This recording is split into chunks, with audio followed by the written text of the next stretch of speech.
Salam sehat para pemirsa mata ketiga. Pada 13 Mei 1917, di kota kecil Fatima, Portugal, anak-anak gembala berusia 10 tahun, Lucia Santos dan sepupu perempuannya Jacinta Marto, serta sepupu lelaki Francisco Marto, sedang menggembala di lembah. Tiba-tiba pada kerumunan domba itu muncul fenomena aneh. Mereka berdiri tak bergerak. Kemudian mereka melihat seorang wanita cantik muncul di atas langit. Dia mengenakan gaun putih salju, dan seluruh tubuhnya memancarkan sinar menyilaukan, lebih terang dari sinar mentari. Wanita cantik itu memegang rosario di tangannya, menangkupkan kedua tangannya, dan berkata kepada 3 anak gembala kecil. Sejak hari itu, dia berharap mereka bertiga datang ke tempat yang sama menemuinya pada jam yang sama, pada tanggal 13 setiap bulan, berlanjut sampai Oktober. Wanita itu juga mengatakan kepada anak-anak gembala kecil untuk membaca doa penghormatan kepada Bunda Maria setiap hari, berdoa untuk perdamaian bagi diri mereka sendiri dan dunia. 3 anak gembala kecil tersebut percaya bahwa wanita itu adalah Bunda Maria. Pada saat itu, Perang Dunia I sedang berkecamuk, sebuah ajang perang yang merupakan konfrontasi antara 2 kubu. Di satu pihak adalah blok sentral yang terpusat pada aliansi 3, yakni Jerman, Austria-Hongaria, serta Kesultanan Utsmaniyah. Sementara pada pihak lainnya adalah sekutu yang berdasarkan Entente 3 oleh Prancis, Inggris, Rusia, Italia, dan lain-lain. Pada mulanya Portugal bersiap untuk mempertahankan netralitasnya. Namun seiring dengan berjalannya perang, lantaran perekonomian Portugal mengalami dampak parah, sehingga akhirnya bergabung dengan sekutu dan berperang melawan blok sentral. Ketika ketiga anak gembala kecil itu melihat Sang Bunda Maria, pada saat itu kerabat mereka dan banyak pemuda Portugis sedang bergelimang darah baku bunuh dengan musuh di medan perang. Siapakah yang tidak ingin kerabat dan teman mereka selamat? Ketiga anak itu buru-buru memberitahu para orang dewasa mengenai informasi yang mereka dapatkan. Siapa sangka, semua orang tidak mempercayai mereka dan berpikir bahwa ini adalah cerita karangan yang dibuat oleh anak-anak nakal itu. Orang tua mereka juga marah dan bahkan memukuli anak-anak itu. Namun demikian, para gembala cilik masih tetap bersikeras bahwa apa yang mereka saksikan bukanlah ilusi, mereka tidak berbohong. Sebulan berlalu dengan cepat, 13 Juni telah tiba. Lusinan orang bersama dengan 3 anak itu pergi ke lembah. Dan benar saja, Bunda Maria menampakkan diri lagi. Orang dewasa tidak mampu melihat Bunda Maria. Mereka melihat mulut Lucia sedang komat-kamit, tetapi tidak dapat mendengar suara apapun, serta memiliki semacam perasaan yang aneh.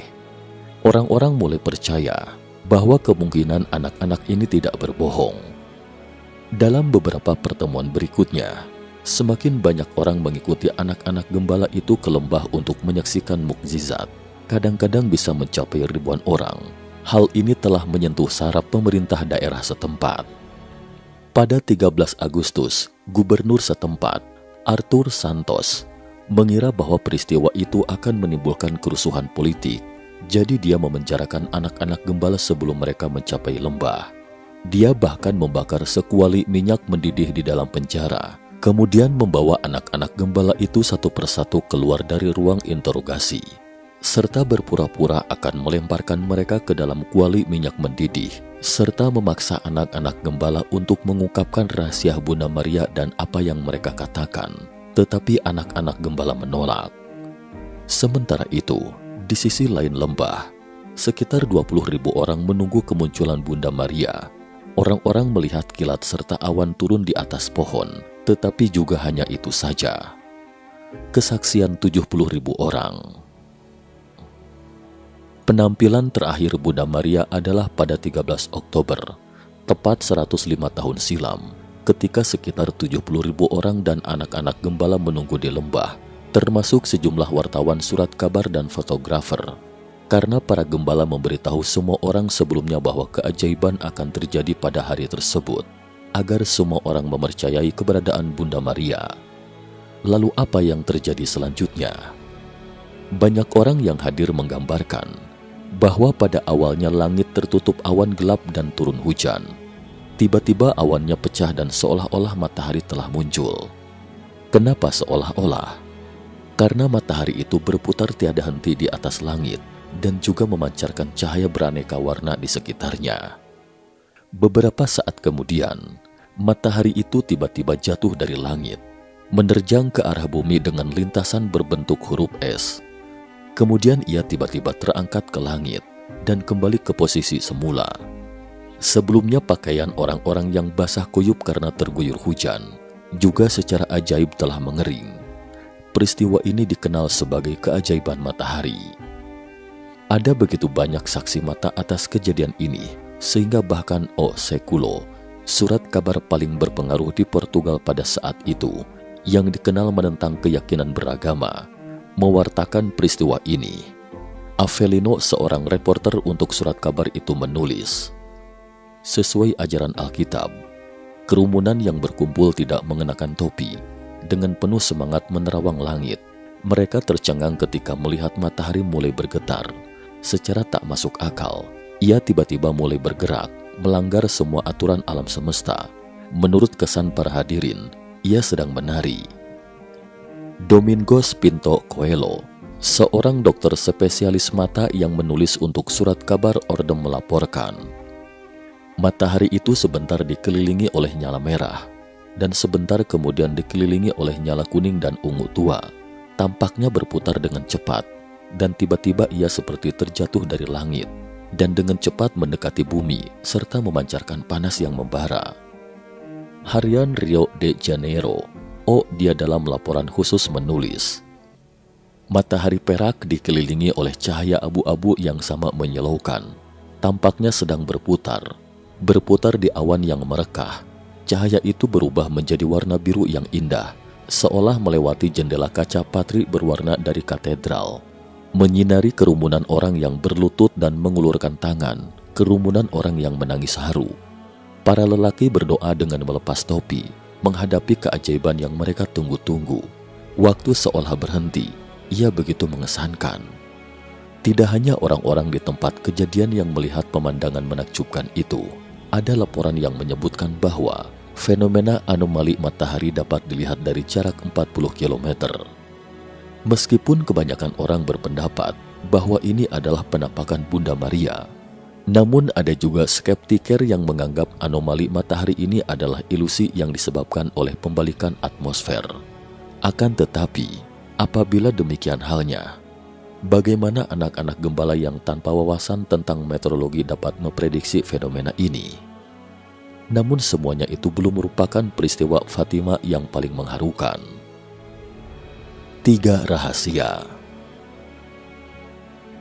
Selama beberapa pertemuan antara Bunda Maria dengan 3 anak gembala cilik, Bunda Maria telah mengungkapkan 3 rahasia tentang masa depan.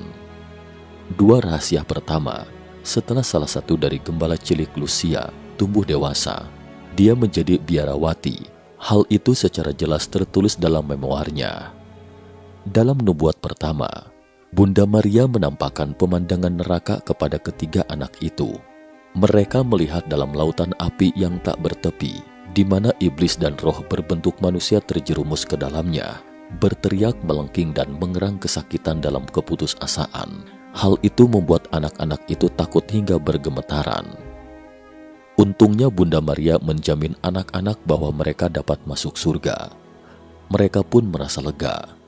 Bunda Maria berkata bahwa Lucia perlu menghabiskan lebih banyak waktu di dunia dan akan membawa Jacinta dan Francesco kembali ke surga terlebih dahulu.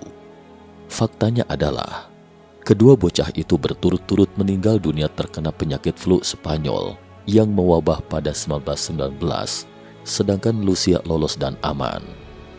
Nubuat kedua berkaitan dengan Perang Dunia II.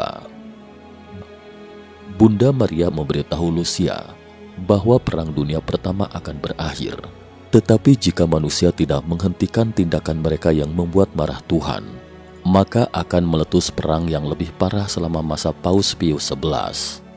Jika pada suatu malam nanti terjadi fenomena langit diterangi oleh cahaya yang misterius, itulah pertanda dari Tuhan. Benar saja, Perang Dunia II pecah pada masa Paus Pius XI. Ketika Jerman menginvasi Polandia pada 1939, aurora yang sangat langka terjadi di seluruh Eropa Utara. Mungkin inilah pertanda yang dikatakan Bunda Maria. Pada saat itu, New York Times juga melaporkan aurora langka ini. Maka apakah yang dikatakan nubuat ketiga?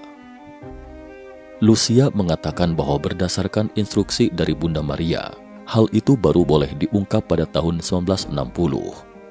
Namun pada 1943, Lucia menderita penyakit serius dan Uskup Leiria mengunjunginya secara khusus, berharap Lucia dapat menuliskan isi nubuat ketiga untuk berjaga-jaga seandainya dia meninggal. Jika tidak, maka nubuat ketiga tidak akan pernah ada kesempatan lagi untuk diungkapkan. Lucia ragu-ragu untuk waktu yang lama. Akhirnya atas perintah uskup, Lucia mengirimkan amplop tersegel berisi rahasia nubuat ketiga ke Leiria pada Juni 1944 yang baru dikirimkan ke Roma pada 1957. Tahun 1960 dengan pesatnya segera tiba. Ketika semua orang mengharapkan Vatikan mengumumkan rahasia ketiga, Vatikan memutuskan untuk tidak diumumkan. Justru dikarenakan keputusan inilah, maka telah memicu insiden pembajakan pesawat. Pada 2 Mei 1981, Aer Lingus penerbangan 164 dari Bandara Dublin, Irlandia ke Bandara Heathrow, London, dibajak oleh penumpang Australia Lawrence James Downey. Setelah pesawat dipaksa mendarat di Prancis, Downey melemparkan sebuah pernyataan 9 halaman dari kokpit kapten. Ternyata tujuan pembajakannya adalah untuk memaksa Roma mengungkap rahasia ketiga Bunda Fatima. Kemudian setelah kebuntuan perundingan selama 8 jam, pasukan khusus Prancis menerobos ke dalam pesawat dan berhasil menaklukkannya. Downey kemudian dijatuhi hukuman 5 tahun penjara. Akhirnya pada 13 Mei 2000, yakni 83 tahun setelah penampakan pertama Bunda Fatima, pihak Vatikan memutuskan untuk mengungkapkan rahasia ketiga. Surat itu berbunyi, "Melihat seorang uskup berpakaian putih, kami pikir dia adalah Bapak Suci, dengan uskup lain, pastor, umat pria dan wanita, sedang mendaki gunung yang terjal. Di puncak gunung ada sebuah kayu salib besar kasar yang terbuat dari kayu gabus berkulit. Sebelum tiba, Bapak Suci tertatih-tatih melalui sebuah kota besar. Setengah bagiannya telah menjadi reruntuhan, setengah bagian lainnya sedang mengalami gempa bumi. Di bawah siksaan oleh derita dan kesedihan, ia berdoa untuk jiwa-jiwa mayat yang dia lalui. Setelah mencapai puncak gunung, ia berlutut di hadapan salib besar. Sekelompok tentara menembakinya dengan peluru dan menghujaninya dengan anak panah dan membunuhnya. Serta dengan cara yang sama para uskup, pastor, pria dan wanita mati satu demi satu.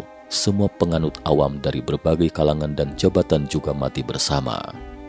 Di bawah sepasang lengan salib berdiri 2 malaikat yang masing-masing memegang gayung kristal. Mereka mengumpulkan darah para martir dan memercikannya pada jiwa-jiwa yang pergi menuju Tuhan.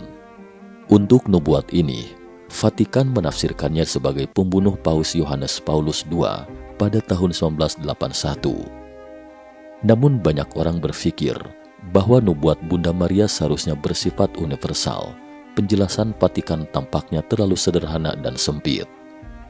Jika benar demikian, mengapa Vatikan menyimpan rahasia ini selama bertahun-tahun? Apakah masih ada beberapa konten yang belum diungkapkan? Pada tahun 2010, Paus Benediktus XVI tampaknya mengungkapkan lebih banyak ketika beliau berkunjung ke Portugis. Sri Paus mengatakan, Bunda Fatima juga menunjukkan masa depan gereja, gereja yang dipenuhi derita hingga dunia berakhir. Sebenarnya, sejak sebelum tahun 2000, sudah ada orang yang mengungkap tabir misteri dari nubuat Fatima. Interpretasi nubuat. Jane Dixon, peramal paling terkenal di Amerika pada abad ke-20, ketika dia sedang berdoa di gereja pada 1958, melihat jawaban yang diwahyukan kepadanya oleh Tuhan. Karunia ramalan. Jane Dixon yang fenomenal. Penulis biografi Jane, yakni kolumnis Ruth Montgomery, pernah mendokumentasikan sebuah pengalaman khusus Jane.